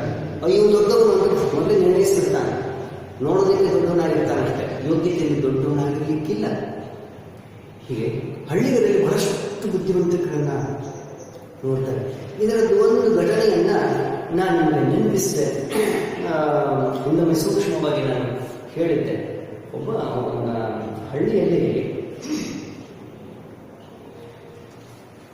ಒಬ್ಬ ವ್ಯಕ್ತಿ ಏನೋ ಅಹಂಕಾರ ಜನ್ಮದಿಂದ ಮಾತಾಡೋಕ್ಕೆ ಬಂದಿದ್ದಾನಂತೆ. ಅದರ ಏನೋ ಒಂದು ಕೆಲಸ ಇತ್ತು. ನೆನ್ಪಿಟ್ಕೊಳ್ಳಿ, ಇದಕ್ಕೂ ಈ ಕಥೆಗೂ ಕರಸಿದ್ದೇಗೌಡ ಲಿಂಗಮ್ಮನಿಗೂ ಸಂಬಂಧ ಇರುವಂತಹದ್ದು. ಈತನ ಶಕ್ತಿ, ಈತನ ಯೋಗ್ಯತೆ, ಸಾಮರ್ಥ್ಯ ಇದರ ಮೇಲೆ ಸ್ವಲ್ಪ ಹೊಂದಿಕೊಳ್ಳುತ್ತದೆ. ಚೆನ್ನಾಗಿ ನೆನ್ಪಿಟ್ಕೊಳ್ಳಿ. ಒಂದು ಸಭೆ ನಡೆದಿತ್ತು ಹಳ್ಳಿಯಲ್ಲಿ. ಒಬ್ಬ ವ್ಯಕ್ತಿ ಏನೆಲ್ಲ ಜಮ್ಮ ಕೂತ್ಕೊಳ್ತಾ ದೊಡ್ಡದಾದ ವೇಷಭೂಷಣ ಹಾಕೊಂಡು ಸ್ಟೇಜ್ಗೆ ಬಂದ. ಅಲ್ಲಿ ಈ ಪಂಚರೆಲ್ಲ ನಿಂತಿದ್ರು. ಪಂಚರು ಅಂತಂದ್ರೆ ಆ ಪಂಚಾಯತಿಗೆ ಸಂಬಂಧಪಟ್ಟಂತಹ ಎಲ್ಲ ಮಹಾಶಯರು ಸ್ಟೇಜ್ ಮೇಲೆ ಕೂತ್ಕೊಂಡಿದ್ರು. ಏನೆಲ್ಲ ಕಾರ್ಯಕ್ರಮಗಳನ್ನು ಅವರು ಉದ್ದೇಶಿಸಿ ಮಾತಾಡಿದ್ರು. ಈ ವ್ಯಕ್ತಿ ಬೇರೆ ಕಡೆಯಿಂದ ಬಂದವ ಅಂತೇಳಿ ಈತನಿಗೆ ಒಂದು ಅವಕಾಶ ಕೊಟ್ಟರು. ಈತನದ್ದೇನೋ ಬೇರೆ ಕೆಲಸ ಇತ್ತು. ಬಂದಾಗೆ ಈತ ಏನಂದುಕೊಂಡ, ಹಳ್ಳಿ ಜನ ಬಹಳ ಗಟ್ಟಿರ್ತಾರೆ, ಇವರನ್ನು ನಾನು ಸ್ವಲ್ಪ ಏನಾದರೂ ಕೈಯಲ್ಲಿ ಹಾಕೊಂಡು ಏನಾದರೂ ಮಾಡಿದ್ರೆ ಇವರನ್ನು ಮೋಸಗೊಳಿಸಬೇಕು ಅಂತ ಇದನ್ನೆಲ್ಲ ಪ್ರಯತ್ನ ಮಾಡಿದ. ಮೂರ್ಖ ವ್ಯಕ್ತಿ ಮಾತಾಡ್ತಾ ಹೊರಟ. ನಾನು ಬಹಳ ದೊಡ್ಡ ವ್ಯಕ್ತಿ ತಾನೇ ಹೇಳ್ಕೊಂಡ. ಅವನ ಹೆಸರೇ ಗೊತ್ತಿರಲಿಲ್ಲ ಯಾರಿಗೂ. ದೊಡ್ಡ ವ್ಯಕ್ತಿ ಅಂತ ಹೇಳ್ಕೊಳ್ಳೋದಾಗ ಬೇರೆ ಮೋಸಗೊಳಿಸ್ಕೊಂಡು ದೊಡ್ಡ ವ್ಯಕ್ತಿ ಅಂದ. ನಾನು ಅಮೇರಿಕದಲ್ಲಿ ಇದ್ದಾಗೆ, ಈಗ ನೋಡಿ ಗೊತ್ತಿಲ್ಲ, ಅಮೇರಿಕ ಹೆಸರು ಕೇಳಿದ್ರೆ ಸುಮ್ಮನೆ ಹೇಳಿ ಬಹಳ ಗೊತ್ತಾಗುತ್ತಾರೆ. ಅಮೇರಿಕದಲ್ಲಿದ್ದಾಗೆ ಪ್ರೆಸಿಡೆಂಟ್ ನಾನು ಕಾಲ್ ಮಾಡ್ತಾ ಇರ್ತಾರೆ ರಾತ್ರಿ. ಯಾವುದಾದ್ರೂ ಕಾರ್ಯಕ್ರಮಗಳಿದ್ದು ಕಾಲ್ ಮಾಡೋದು, ಮನೆಗೆ ಊಟಕ್ಕೆ ಕರೆಯೋದು. ಇಂಗ್ಲೆಂಡಿಗೆ ಹೋದ್ರೆ ಇಂಗ್ಲೆಂಡ್ ಕಳೆದು ಕರೀತಾರೆ. ಜರ್ಮನಿಗೆ ಹೋದ್ರು ಅಷ್ಟೇ. ಏನೆಲ್ಲ ಮುಚ್ಕೊಳ್ತಾ ಇರ್ತಾರೆ, ಹೊಗಳಿಬಿಡ್ತಾ ಇದ್ದಾರೆ. ಪಾಪ ಕೆಲವರು ಒಪ್ಕೊಂಡ್ರು, ಮುಗ್ಧರಿದ್ರು. ಒಬ್ಬ ಕೆಲವರು ಬುದ್ಧಿವಂತ ಇದ್ದಾರೆ. ಹಳ್ಳಿಗಳು ದಡ್ಡರಲ್ಲ ಅನ್ನೋದಕ್ಕೆ ಹೇಳ್ತಾ ಇದ್ದಾರೆ. ಕೆಲವರು ಪ್ರತಿಕ್ರಿಯಿಸಲಿಕ್ಕೆ ಗೊತ್ತಾಗೋದಿಲ್ಲ, ಸುಮ್ಮನೆ ಇರ್ತಾರೆ. ಏನಾದರೂ ಕೂಡ ಸುಮ್ಮನೆ. ಇನ್ನು ಕೆಲವರು ಪ್ರತಿಕ್ರಿಯಿಸ್ತಾರೆ. ಎಲ್ಲ ಮಾತಾಡಿದ ಮೇಲೆ ಅಂದ, ಇಷ್ಟೆಲ್ಲ ಗೊತ್ತಿದೆ ನಿಮಗೆ, ಅನುಮಾನ ಬರ್ತಾ ಇದೆಯಾ, ಬೇಕಾದ್ರೆ ಬಂದು ನೋಡ್ರಿ ಅಂತ ಇದ್ದಾನೆ. ಈತ ಹೇಳಿದ್ದು ಸತ್ಯವೋ ಸುಳ್ಳು ಅಂತ ಪರೀಕ್ಷೆ ಮಾಡ್ಲಿಕ್ಕೆ ಇವರು ಅಲ್ಲಿ ಹೋಗ್ಬೋದ? ಅಮೆರಿಕ ದೇಶದಲ್ಲಿ ಕಾಲ್ ಮಾಡ್ತಾನೆ, ಊಟಕ್ಕೆ ಕರೀತಾನೆ, ಇಂಗ್ಲೆಂಡ್ಗೆ ಹೋದ್ರು ಅಷ್ಟೇನೆ, ಸೆನೆಟ್ನಲ್ಲಿ ಹೋಗ್ತೇನೆ ಎಲ್ಲ ಹೇಳ್ತಾನೆ. ಅನುಮಾನ ಇದೆಯಾ, ಬಂದು ನೋಡ್ರಿ ಅಂತ ದೂರದಲ್ಲಿ ಒಬ್ಬ ವ್ಯಕ್ತಿ ತಲೆ ಕೆಡ್ತು. ಸ್ವಾಮಿ ಅಂದ, ಕೈ ಎತ್ತಿದ. ಏನಪ್ಪ, ಬಹಳ ಬುದ್ಧಿವಂತ ಸ್ವಾಮಿ, ನೀವು ಎಷ್ಟೆಲ್ಲ ತಿಳ್ಕೊಂಡಿದ್ದೀರಿ, ದೇಶ ವಿದೇಶ ಸುತ್ತಾಡ್ಕೊಂಡಿದ್ದೀರಿ ಅಂದ. ನಮ್ಮ ಮನೆಯಲ್ಲೇ ಒಂದು ಸಣ್ಣ ಘಟನೆ ಆಗಿದೆ ಸ್ವಾಮಿ. ಏನಪ್ಪ ಘಟನೆ ಅಂತ ಉಳಿದವರೆಲ್ಲ ನನ್ನ ಘಟನೆ ನೋಡ್ತಾ ಇದ್ರು. ನನಗೆ ಮೊಮ್ಮಗು ಹುಟ್ಟಿದೆ ಅಂದ. ಹೌದಾ, ಬಹಳ ಸಂತೋಷಪ್ಪ. ಈಗ ಹುಟ್ಟಿ ಒಂದು 2 ತಿಂಗಳು 3 ತಿಂಗಳು ಆಗಿದೆ. ಚೆನ್ನಾಗಿದೆ ಮಗು ಅಂದ. ಸಂತೋಷಪ್ಪ, ಆದರೆ ಈಗ ಕೇಳ್ತಾ ಇದ್ದೆ ಅಂದರೆ ಇದೇ ಸ್ವಾಮಿ ಹೇಳ್ತಾರೆ, ಸ್ವಲ್ಪ ತಾಳ್ಮೆ. ಆದ ನಂತರ ನಮ್ಮ ಮೊಮ್ಮಗು ಬೇರೆ ಮಕ್ಕಳಿಗಿಂತ ವಿಶೇಷ ಅಂತ. ಏನು ವಿಶೇಷ? ಮಗು ನೀರು ಕುಡಿಯೋ ಕಾಲಕ್ಕೆ ಅದಕ್ಕೆ ನೀರು ಕುಡಿಸ್ತೇನೆ ನಾನು. ಆದಾಗ ಅದಕ್ಕೆ ಉಪ್ಪು ನೀರು ಬೇಕಂದ್ರೆ, ಸಿಹಿ ನೀರು ಬೇಕಂದ್ರೆ ಎಳ್ನೀರು ಕುಡಿಸ್ಬೇಕು ಅಂತ. ಹೌದಾ, ಇದೇನು ವಿಚಿತ್ರ. ಚಿಕ್ಕ ಮಗು ಅಂತೀಯ, 2 ತಿಂಗಳು 3 ತಿಂಗಳು ಇರ್ತೀಯ, ನೀರೇನು ಕುಡಿಸ್ತೀಯ, ಉಪ್ಪು ನೀರು ಬೇಕಂತೀಯ, ಹೇಗೆ? ಇದು ಒಳ್ಳೆ ಕತೆ ಬಿಡಪ್ಪ, ವಿಚಿತ್ರನೇ ಅಂತ. ಇನ್ನು 5 ಸಾವಿರ ಕೇಳಿ ಅಲ್ಲ. ಉಪ್ಪು ನೀರು ಕುಡಿಯುತ್ತಲ್ಲ, ಸಿಹಿ ನೀರು ಕುಡಿಯುತ್ತಲ್ಲ, ಅದು ಮೂತ್ರ ಮಾಡೋ ಕಾಲಕ್ಕೆ ಉಪ್ಪು ನೀರು ಸಪರೇಟ್ ಆಗಿ ಮಾಡುತ್ತೆ, ಸಿಹಿ ಸಪರೇಟ್ ಆಗಿ ಮಾಡುತ್ತೆ. ಅದಂಗೆ ಹೇಳ್ತಿಲ್ಲ, ಅದಂಗೆ ಸ್ವಾಮಿ ಬೇಕಾದ್ರೆ ಬಂದು ಕುಡಿದು ನೋಡ್ರಿ ಇನ್ನಂತ ಇದ್ದಾರೆ. ಬೇಕಾದ್ರೆ ಬಂದು ನೋಡು, ಬೇಕಾದ್ರೆ ಬಂದು ನೋಡು ಅಂತ ಇದ್ದಾರೆ. ಅದೇ ಶಬ್ದ ಇಟ್ಕೊಂಡು ಬೇಕಾದ್ರೆ ಬಂದು ಕುಡಿದು ನೋಡಿ ಅಲ್ಲ. ಇದು ಬುದ್ಧಿವಂತಿಕೆ. ನಾನು ಹೇಳಿದ್ನಲ್ಲ, ಹೀಗೆ ಕೆಲವೊಂದು ವಿಚಾರಗಳಲ್ಲಿ ಕೆಲವು ಜನರು ತಪ್ಪಾಗಿ ತಿಳಿತಾರೆ. ಕರಸಿದ್ದೇಗೌಡ ಅದೇ ರೀತಿಯ ವ್ಯಕ್ತಿ, ಎಲ್ಲ ಗೊತ್ತಿದೆ, ಎಲ್ಲ ತಿಳುವಳಿಕೆ ಇದೆ. ಆ ವ್ಯಕ್ತಿಗಳೇನಿದ್ದಾರಲ್ಲ ಕೆಲವರು ಇವನನ್ನ ಕೆಟ್ಟದ ನಡೆಸಿಕೊಳ್ತಾರೆ. ಇವರಿಬ್ಬರ ಮುಂದೆ ಆಗುವಂತಹ ಈಗ ವಿಚಾರಕ್ಕೆ ಬಂದ್ರೆ ಅರ್ಥವಾಗಲಿಕ್ಕೋಸ್ಕರ ಅವರನ್ನು ತಿಳಿಸಿಕೊಡುವಂತಹದ್ದು. ಕರಸಿದ್ದೇಗೌಡ ಮುಗ್ಧ ಅನ್ನುವಂತಹದ್ದನ್ನು ಹೇಳಿದ್ರಲ್ಲ, ಕರಸಿದ್ದೇಗೌಡ ರಾಮಣ್ಣನವರು ಮುಗ್ಧ ಅಂದ್ರೆ ಈ ರೀತಿಯ ಮುಗ್ಧ, ಮೋಸ ಮಾಡಲಿಕ್ಕೆ ಗೊತ್ತಿಲ್ಲ, ಇನ್ನೊಬ್ಬರಿಗೆ ಮನೆ ಮಾಡುವಂತಹ ವ್ಯಕ್ತಿಯಲ್ಲ. ಆದರೆ ಪ್ರಾಮಾಣಿಕ ವ್ಯಕ್ತಿ, ಬುದ್ಧಿವಂತ, ತೀಕ್ಷ್ಣ ಬುದ್ಧಿಯವ, ಜವಾಬ್ದಾರಿಯುತವಾದಂತಹ ಒಬ್ಬ ವ್ಯಕ್ತಿ. ಸರಿ, ಈ ಕರಸಿದ್ದೇಗೌಡ ಗಾಂಧಿಯನ್ನು ಕುರಿತಾಗಿ ಆಲೋಚನೆ ಮಾಡುವಂತಹದ್ದು. ಗಾಂಧಿಗೆ ಅನಾರೋಗ್ಯ ಬಂತಲ್ಲ, ಯಾಕೆ ಬಂತು ಅನ್ನೋದ್ರ ಬಗ್ಗೆ ಚಿಂತೆ ಮಾಡ್ತಾ ಇದ್ದ. ನಾನು ನಿನ್ನೆ ದಿನ ಹೇಳಿದೆ, ಇವರಿಗೆ ಜೀವನಕ್ಕೋಸ್ಕರವಾಗಿ 2 ಎಕರೆ ಗದ್ದೆ ಇತ್ತು, ಹೇಳಿದ್ನಲ್ಲ, ನೆನಪಿದೆಯಲ್ಲ? 2 ಎಕರೆ ಗದ್ದೆಯಲ್ಲಿ 1 ಎಕರೆ ಗದ್ದೆ ಸರ್ಕಾರಕ್ಕೆ ಹೋಗ್ಬಿಟ್ಟಿತ್ತು. ಸರ್ಕಾರ ಕಿತ್ಕೊಂಡು ಬಿಟ್ಟಿತ್ತು. ಯಾಕೆ ಕಿತ್ಕೊಂಡಿತ್ತು? ಸರ್ಕಾರ ಬಡವರಿಗೆ ಮನೆ ಕಟ್ಟಲಿಕ್ಕೋಸ್ಕರವಾಗಿ ಇವರ 1 ಎಕರೆ ಭೂಮಿ ಕಿತ್ಕೊಂಡ್ಬಿಟ್ಟಿತ್ತು. ಹೀಗಿದೆ ನೋಡಿ ಪಾಪ, ಇದು 2 ಎಕರೆಗೆ ಜೀವನ ಮಾಡೋದಾಗತ್ಯ? ಖಂಡಿತ ಸಾಧ್ಯ ಇಲ್ಲ. ಅಂತಹದ್ರಲ್ಲಿ ಅದರಲ್ಲಿ 1 ಎಕರೆ ತೆಗೆದುಕೊಂಡ್ಬಿಟ್ರೆ ಏನ್ ಮಾಡಬೇಕು? ಇದರಲ್ಲಿ ಒಂದು ಗದ್ದೆ ಹೋದಂತಹ ಚಿಂತೆಯಲ್ಲಿ ಉಳಿದಿದ್ದನಂತೆ. ಅಷ್ಟರಲ್ಲಿ ಹಳೆಯ ಬೊಕ್ಕೆಗೌಡ ತೀರೋಗ್ಬಿಟ್ಟ. ಹೀಗೆ ಆ ಬೊಕ್ಕೆಗೌಡ ಸತ್ತಂತಹ ಒಂದು ವಿಚಾರ ಕರಸಿದ್ದೇಗೌಡರಿಗೆ ಅಷ್ಟಾಗಿ ನೋವನಿಸಲಿಲ್ಲ. 1 ಎಕರೆ ಗದ್ದೆ ಹೋದದ್ದು ನೋವನಿಸ್ತಂತೆ. ಮುಂದೆ ಜೀವನ ಹೇಗೆ ಅನ್ನುವಂಥದ್ದು. ಹೀಗೆ ಒಂದಲ್ಲ ಒಂದು ಕಾರಣಕ್ಕೆ ಚಿಂತೆಯಲ್ಲಿ ಮುಳುಗಿಬಿಟ್ಟೆ ನಾನು, ಅದಕ್ಕೆ ಪಶ್ಚಾತ್ತಾಪ ಪಡುವಂತೆ ಆಗಿದೆ. ಆಗ ಗಾಂಧಿಯನ್ನು ನಾನು ನೋಡ್ಕೊಳ್ಳಿಲ್ಲ, ಬಾಲಕ ಗಾಂಧಿಗೆ ಅನಾರೋಗ್ಯ ಹೆಚ್ಚಾಯಿತು ಏನಲ್ಲ. ಇದು ಕರಸಿದ್ದೇಗೌಡ ತನ್ನ ಮನೆಯಲ್ಲಿ ಆಲೋಚಿಸ್ತಾ ಕುತ್ಕೊಂಡಿದ್ದಾನೆ. ಲಿಂಗವ ಬಂದು ಆಮೇಲೆ ಸುದ್ದಿ ಮುಟ್ಟಿಸ್ತಾ ಏನಾಯಿತು ಅನ್ನುವಂತಹ ವಿಚಾರ. ಹೀಗೆ ತೀವ್ರ ಚಿಂತೆಗೆ ಗುರಿ ಮಾಡಿತ್ತು ಅಂತ ಹೇಳಿ ಹೀಗೆ ಈ ರೀತಿಯಲ್ಲಿ ಬೇಸರ ಪಡ್ಕೊಳ್ತಾನೆ. ಅಷ್ಟರಲ್ಲಿ ಲಿಂಗಮ್ಮ ಒಂದು ಸುದ್ದಿ ಮುಟ್ಟಿಸ್ತಾಳೆ. ವೈದ್ಯರು ಬರೆದುಕೊಟ್ಟಂತಹ ಚೀಟಿಯನ್ನು ಕೊಟ್ಟು, ಅಪ್ಪಯ್ಯ ದೊಡ್ಡ ಆಸ್ಪತ್ರೆಗೆ ಕರ್ಕೊಂಡು ಹೋಗ್ಬೇಕಂದ್ರೆ ಇಲ್ಲಿ ಇವೆಲ್ಲ ಆಗೋದಿಲ್ವಂತೆ. ಒಂದು ಕೂಡಲೇ ಕರಸಿದ್ದೇಗೌಡನಿಗೆ ಎದೆ ದಸಕ್ಕಂತು. ಯಾರಿಗಾದ್ರೂ ಭಯ ಅಲ್ವೇ? ಯಾರೋ ಸಣ್ಣ ಪುಟ್ಟ ಕಾಯಿಲೆ ಅಂದ್ಕೊಂಡಿರ್ತಾರೆ, ದೊಡ್ಡ ಆಸ್ಪತ್ರೆಗೆ ಹೋಗ್ಬೇಕು ಅಂತ ಕೂಡಲೇ ಸಹಜವಾಗಿ ಭಯ ಪಡ್ತಾರೆ. ಅದರಲ್ಲೂ ಬಡವರಲ್ಲದೆ ಅವಾಗ ದೊಡ್ಡ ಆಸ್ಪತ್ರೆ ಅಂದ್ಕೊಳ್ಳೆ ಖರ್ಚು ಎಷ್ಟಾಗ್ತದೋ, ಏನು ಮಾಡಬೇಕು, ಇನ್ನಿತರ ಚಿಂತೆಗಳು, ಜೊತೆಗೆ ಆರೋಗ್ಯ ಏನಾಗಿದೆಯೋ ಅನ್ನುವಂತಹದ್ದು. ಮುಂದಿನ ದಿನವೇ ಮನೆಯಲ್ಲಿದ್ದಂತಹ ಅಲ್ಪ ಸ್ವಲ್ಪ ದುಡ್ಡನ್ನೆಲ್ಲವನ್ನ ಬಾಚಿಕೊಂಡು ಇಡೀ ಸಂಸಾರವೇ ದೊಡ್ಡ ಆಸ್ಪತ್ರೆಗೆ ಹೊರಟಂತೆ ಪಯಣ ಬೆಳೆಸಿತು. ಆಸ್ಪತ್ರೆ ತಲುಪುವಾಗೆ ಮಧ್ಯಾಹ್ನ ಆಗಿತ್ತು. ಅಲ್ಲಿ ಆಸ್ಪತ್ರೆಯಲ್ಲಿ ಹೊರರೋಗಿಗಳನ್ನು ನೋಡುವಂತಹ ಒಂದು ವಾರ್ಡಿಗೆ ಹೋಗಿ ಕೂತ್ಕೊಂಡ್ರು. ಅಲ್ಲಿಯೂ ಕೂಡ ಆ ಆಸ್ಪತ್ರೆಯೂ ಕೂಡ ಇಲ್ಲಿ ರೀತಿಯಲ್ಲಿ ನಡೆಯುತ್ತೆ.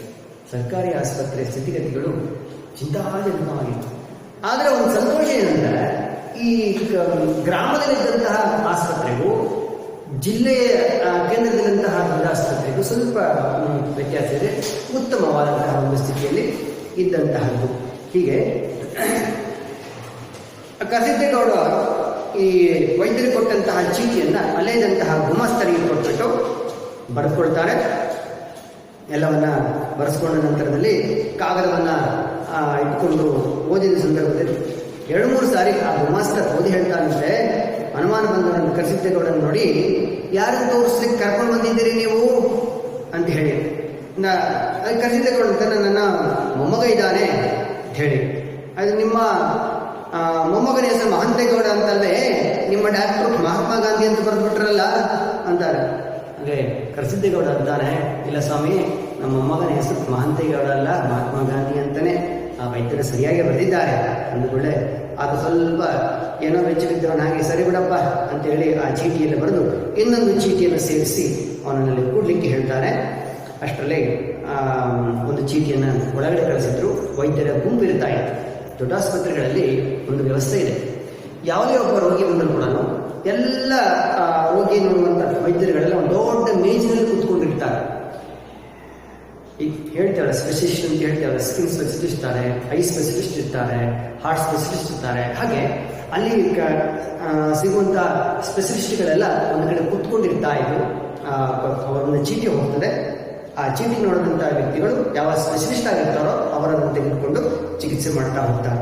ದೊಡ್ಡ ಮೇಜಿನ ಕುರ್ಚಿ ಮೇಲೆ ವೈದ್ಯರ ಗುಂಪಿನ ಮುಂದೆ ಈ ಚೀಟಿಯನ್ನು ಕೊಟ್ಟರು. ಅಲ್ಲಿ ಮಹಾತ್ಮ ಗಾಂಧಿ ಸರದಿ ಬಂದಾಗ ವೈದ್ಯರೆಲ್ಲರೂ ಕೂಡ ಗಹಗಹಿಸಿ ನಗ್ತಾರಂತೆ. ಇನ್ಯಾವನಪ್ಪ ಮಹಾತ್ಮ ಗಾಂಧಿ ಅನ್ನುವಂತೆ. ಅಲ್ಲಿದ್ದಂತಹ ವೈದ್ಯರುಗಳು ಜೋರಾಗಿ ನಗಿದ್ದಾರೆ. ಅಷ್ಟರಲ್ಲಿ ಕೂಗಿ ಕರೆದರಂತೆ, ಯಾರಪ್ಪ ಅದು ಮಹಾತ್ಮ ಗಾಂಧಿ ಅಂತ ಕೂಗಿದಾಗೆ ಕರೆಸಿದ್ದೇನೆ, ಕರ್ಕೊಂಡು ಬಂದೆ ಸ್ವಾಮಿ ಅಂತ ಕರ್ಕೊಂಡು ಬರ್ತಾ ಇದ್ದ. ಜೊತೆಗೆ ಮಗಳು ಮೊಮ್ಮಗಳು ಹಿಂಬಾಲಿಸಿದ್ರು. ಹಳ್ಳಿ ಕಡೆಯಲ್ಲೇ ಗುಂಪು ಒಳಗೆ ಹೋಗ್ಲಿಕ್ಕೆ ಹೋದ್ರು, ಅವ್ರನ್ನಲ್ಲೇ ತಡೀತಾರೆ. ನೀವು ಹೋಗ್ಬೇಡ್ರಿ ಯಾರು ಅಂತೇಳಿ ಕರೆಸಿದ್ದೇಗೌಡ ಮತ್ತೆ ಗಾಂಧಿಯನ್ನು ಮಾತ್ರ ಒಳಗಡೆ ಕಳಿಸಿಕೊಡ್ತಾರೆ. ಹಾಗೆ ಕರೆಸಿದ್ದೇಗೌಡ ಆ ವ್ಯಕ್ತಿಗಳ ವೈದ್ಯರುಗಳ ಮುಂದೆ ನಿಂತುಕೊಂಡು ಅವ್ರು ಏನು ಹೇಳ್ತಾರೆ ಅಂತ ಕೇಳಬೇಕಾಗಿದೆ. ಆದರೆ ಅವರಿನ್ನೂ ಚೀಟಿ ನೋಡುವ ಸ್ಥಿತಿಯಲ್ಲಿಲ್ಲ. ಹೆಸರನ್ನೇ ಇಟ್ಕೊಂಡು ಇವರನ್ನ ವಿಚಿತ್ರವಾಗಿ ನೋಡಿ ಪ್ರಾರಂಭಿಸಿರುತ್ತೆ.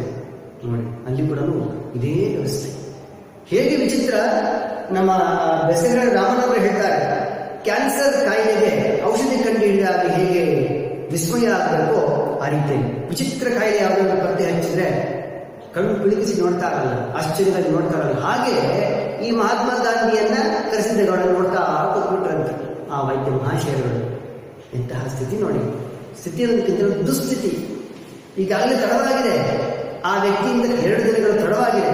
ಹಾಗೆ ಮಹಾತ್ಮ ಗಾಂಧಿ ಎಂದು ಕರೆಯಲ್ಪಡುವಂತಹ ವ್ಯಕ್ತಿ ಅಂದುಕೊಂಡು ಅವರಿಗೆ ಅಳಬೇಕು, ನಗಬೇಕು ಅಥವಾ ನಮ್ಮದಿರುವಂತಹ ಒಂದು ಸ್ಥಿತಿಗೆ ಬರಬೇಕು ಏನೋ ಗೊತ್ತಾಗದೆ ಒಟ್ಟಾರೆಯಾಗಿ ಅನಾವಶ್ಯಕ ಚರ್ಚೆಗಳು ಅಲ್ಲಿ ಹೆಚ್ಚಾಗಿ ನಡೆಯಲಿಲ್ಲ. ಅಲ್ಲಿಗೆ ನಿಲ್ಲಿಸ್ತಾರೆ. ಮಧ್ಯದಲ್ಲಿ ಪರೀಕ್ಷೆ ಮಾಡಲಿಕ್ಕೆ ಮುಂದೆ ಹೋಗುವಂತಹದ್ದು. ಕರೆಸಿದ್ದೇಗೌಡನ್ನು ಕರೆದ್ಬಿಟ್ಟು, ನೋಡಿಯ ನಿಮ್ಮ ಹುಡುಗನಿಗೆ ಹೃದಯ ಮತ್ತು ಮೂತ್ರಪಿಂಡಗಳ ಕಾಯಿಲೆ ಇದೆ, ಔಷಧಿಗಳೆಲ್ಲ ನಾವು ಬರೆದುಕೊಡ್ತೇವೆ, ಅದನ್ನು ಸೇವಿಸುವ ವಿಧಾನವನ್ನು ಹೇಳ್ತೇವೆ, ಹಾಗೆ ತೆಗೆದುಕೋ, ಸ್ವಲ್ಪ ಹುಷಾರಾಗುತ್ತೆ. ತೆಗೆದುಕೋ, ಕಡಿಮೆ ಆಗ್ತದೆ ಅಂತ ಹೇಳಿಲ್ಲ, ಸ್ವಲ್ಪ ಹುಷಾರಾಗುತ್ತೆ ಅಂದ್ರೆ ಅನುಮಾನ ಅಂತ, ಅನುಮಾನಾಸ್ಪದವಾಗಿ ಅಂದ್ರೆ ಅಷ್ಟು ಗಂಭೀರ ಇತ್ತು ಅವನ ಕಾಯಿಲೆ. ಸ್ವಲ್ಪ ಕಡಿಮೆ ಆಗಿತ್ತು ಅಂದುಕೊಳ್ಳೆ ಕರೆಸಿದ್ದೇಗೌಡನಿಗೆ ಬಹಳ ದುಃಖವಾಯಿತಂತೆ. ದುಃಖ ಯಾವ ರೀತಿ ಆಯಿತು? ನಮ್ಮ ಬೆಸಗರಳ್ಳಿ ರಾಮಣ್ಣನವರು ಒಂದು ಶಬ್ದ ಬಳಸ್ತಾರೆ ನೋಡಿ, ಕತ್ತಿ ಹಿಡಿದು ನೀರಿಗೆ ಅದುಮಿದಂತಾಯಿತು ಕರೆಸಿದ್ದೇಗೌಡನನ್ನ. ಬಲವಂತವಾಗಿ ಕತ್ತನ್ನ ಹಿಡಿದು ನೀರಿನಲ್ಲಿ ಮುಳುಗಿಸಿದ್ರೆ ಹೇಗಾಗಬೇಕೋ ಹಾಗೆ ಬಹಳ ದುಃಖ ಆಯಿತು ಅಂತ ಬರೀತಾರೆ ಸಾಮಾನ್ಯ ಶೈಲಿಯಲ್ಲಿ. ಕನ್ನಡ ಶಬ್ದಗಳಲ್ಲಿ ಈ ರೀತಿಯಲ್ಲಿ ಬಳಕೆಯಾಗ್ತವೆ. ನಿನಗೆ ಒಂದು ಸ್ವಲ್ಪ ಕಡಿಮೆ ಆಗುತ್ತೆ ಅಂದ್ಕೊಳ್ಳೆ ಏನು ಮಾಡಲಿಕ್ಕೆ ಗೊತ್ತಾಗಲಿಲ್ಲ.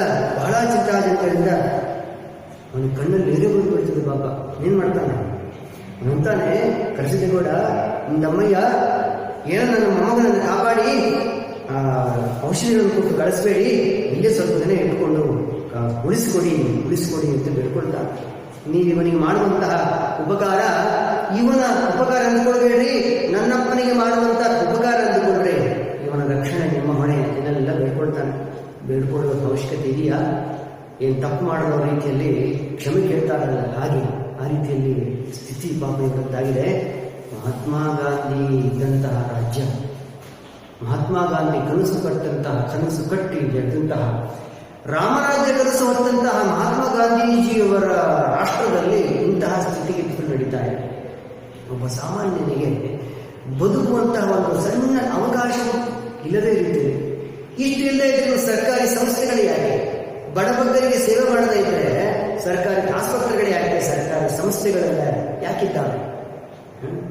ಬಡವರಿಗೋಸ್ಕರವಾಗಿಲ್ಲದೆ ಶ್ರೀಮಂತರು ಹೇಗೋ ಒಂದು ಬದುಕಿಕೊಡ್ತಾರೆ, ಎಲ್ಲೋ ಒಂದು ಜೀವನ ಮಾಡ್ತಾರೆ. ಆದರೆ ಬಡವರಿಗೆ ಸಾಧ್ಯವಾದಂಥ ಇದನ್ನು ಚೆನ್ನಾಗಿ ನೆನಪಿಟ್ಕೊಳ್ಬೇಕು. ನೀವೀಗ ಪ್ರಥಮ PUC ಯಲ್ಲಿದ್ದೀರಿ, ನೀವೀಗ ಯಾರು ಚಿಕ್ಕವರಲ್ಲ. ಸಮಾಜದ ಸ್ಥಿತಿಗತಿಗಳು ಹೀಗಿದೆ. ಈ ಪರಿಸ್ಥಿತಿಯನ್ನು ನಿಭಾಯಿಸುವಂತಹ ಶಕ್ತಿ ನಿಮ್ಮಲ್ಲೂ ಇದೆ. ಈಗಿನ ಒಂದು ನಿರ್ಧಾರ ಮುಂದೆ ಭವಿಷ್ಯತ್ತಲ್ಲ ಅಥವಾ ನಮ್ಮ ಇಡೀ ದೇಶವನ್ನು ಬದಲಾಯಿಸುವಂತಹ ಶಕ್ತಿ ನಿಮ್ಮ ಪ್ರತಿಯೊಬ್ಬರಲ್ಲೂ ಇರ್ತದೆ. ಅದನ್ನು ಚೆನ್ನಾಗಿ ನೆನಪಿಟ್ಕೊಳ್ರಿ. ಈ ಸದ್ಯದಲ್ಲಿ ನಿಮಗೆ ತಿಳಿಯುವಂತಹ ಅರ್ಥ ಮಾಡಿಕೊಳ್ಳುವಂತಹ ಪಾಠ ಇದೆ. ಹೀಗೆ ಮಹಾತ್ಮ ಗಾಂಧೀಜಿಯವರ ನಾಡಿನಲ್ಲಿ ಇಂತಹ ಕೆಟ್ಟ ಸ್ಥಿತಿ ನಡೀತಾ ಇದೆ. ಹಾಗೆ ಕರಸಿದ್ದೇಗೌಡ ಆ ವೈದ್ಯರುಗಳ ಮುಂದೆ ನಿಂತುಕೊಂಡು ಅಳ್ತಾ ಇದ್ದಾನೆ. ಮೇಲೆ ಮಹಾತ್ಮ ಗಾಂಧೀಜಿಯವರ ಫೋಟೋ ಹಾಕಿದ್ರು. ಆ ಭಾವಚಿತ್ರವನ್ನು ನೋಡ್ತಾ ಕಣ್ಣೀರಿಡ್ತಾ ವೈದ್ಯರಿಗೆ ಬೇಡಿಕೊಳ್ಳೋದಕ್ಕೆ ಅಲ್ಲಿರುವಂತಹ ವೈದ್ಯರುಗಳು ಮರು ಮಾತಾಡದೆ ಸರಿ ಅಂತೇಳಿ ಒಪ್ಪಿಕೊಳ್ತಾರೆ. ಸರಿಯಪ್ಪ, ಇವನನ್ನು ಇಲ್ಲೇ ಸೇರಿಸ್ಕೊಳ್ತೇವೆ, ಮುಂದೆ ಏನಾಗುತ್ತೋ ನೋಡೋಣ ಅನ್ನುವಂತೆ ಅವನ ಚಿತ್ತಾಜನಕತೆಗೆ ಸ್ವಲ್ಪ ಕರುಣೆಯನ್ನು ತೋರಿಸುವಂತಹ ಸ್ಥಿತಿಯಲ್ಲಿ ಬಂತು. ಅಲ್ಲೇ ಇದ್ದಂತಹ ಜವಾನನ್ನು ಬಿಟ್ಟು ಬಾಲಕ ಗಾಂಧಿಯನ್ನು ಕಳಿಸಿಕೊಡ್ತಾರೆ.